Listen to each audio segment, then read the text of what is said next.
So two things at once were achieved. First, the privatization of historical trauma made deniability by the regime easy because safe houses and prisons were restricted areas, and the press was controlled. Who knew what happened except for the victims and their tormentors?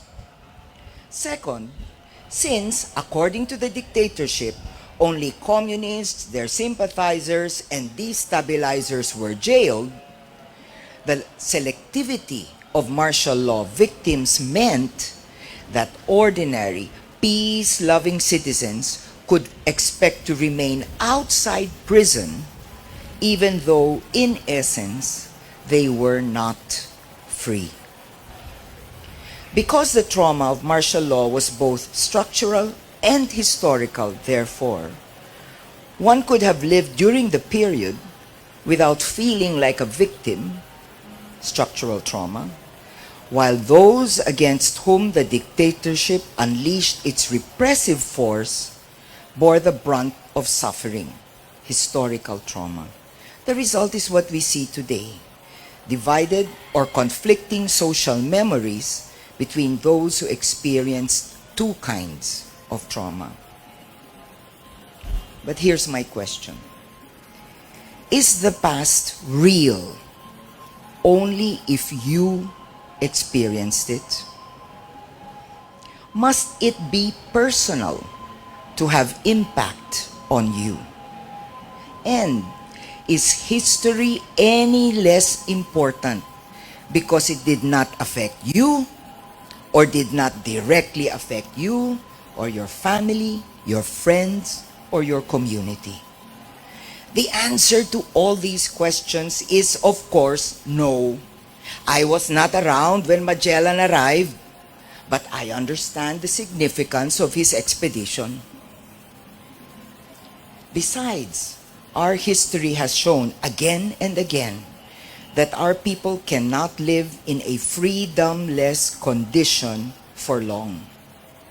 14 years of martial rule are certainly shorter than hundreds of years of colonial overlordship.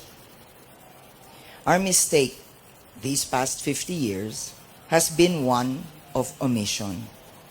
We failed to appreciate the nature of public memories of damaging historical events and how these memories are formed. After EDSA, we neglected the history of the period, focused as we were on reconstructing our nation from the ruins of martial law, and confident perhaps that the expulsion of the dictatorial regime was ipso facto proof of its excesses and abuses.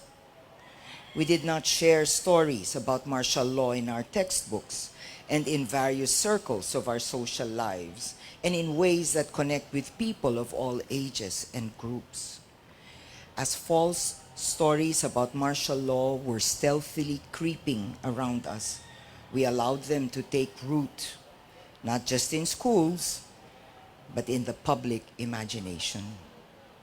We are concerned today, and rightly so, about battling against historical revisionism.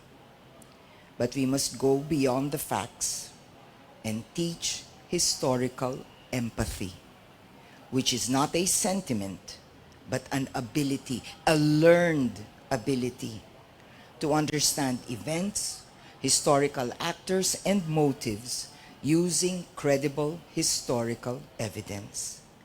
Factual knowledge alone will not connect us with the past. Historical empathy will.